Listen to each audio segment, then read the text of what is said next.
আমাদের প্রয়োজন। আমরা এমন সংস্কার করতে চাই প্রত্যেকটি কর্মকে অনৈতিক প্রহরীর ভূমিকা রাখার অনুরোধ জানিয়ে আমি আমার সংক্ষিপ্ত কথা শেষ করছি। আসসালামু আলাইকুম ওয়া রাহমাতুল্লাহ।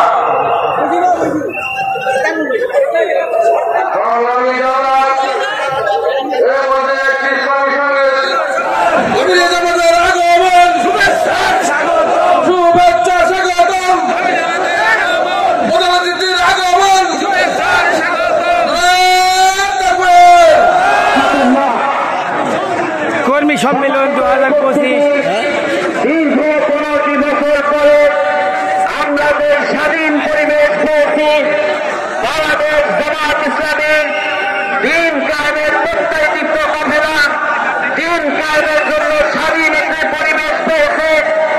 এই পরিবেশকে কাজে লাগানোর অংশ হিসেবে বাংলাদেশ জামাত ইসলামী আজকে যে ঐতিহাসিক কর্মী সম্মেলনের আয়োজন করেছে, এই কর্মী সম্মেলন থেকে আমরা বলতে চাই